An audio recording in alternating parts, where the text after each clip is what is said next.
Selam barchangizga da, isanmisiz? Endi siz bek yaxshi bilasiz, hozir bizning xalq sonini alу, jonisab olib bora, ham endi shu o'ngaydan biz tatar blogerlar bilan birlashib video flashmob yasaga bo'ldik. Haligi video flashmobda biz endi bizning millatimizni, tatarlarni butun dunyoga, butun yerga tanitish predmetlarni bir-birimizga topshiramiz.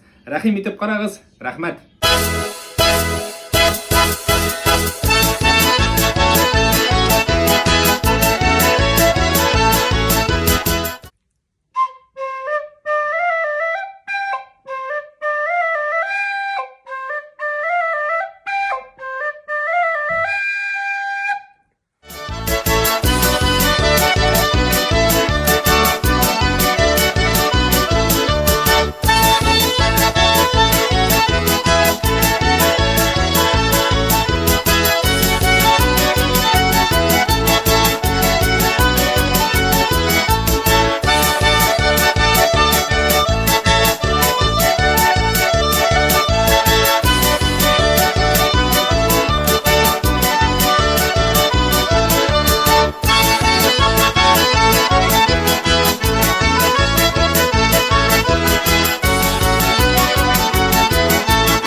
Oh, bizning Tatar milliy o'yin qiroli Talyan garmoni.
Endi bu video flashmobda qatnashuvchi do'stlarimga barchasına da bek zo'r rahmat. Ham endi albatta bu videoni qarovchiga tatarlar birga bo'lik, birdan bo'lik.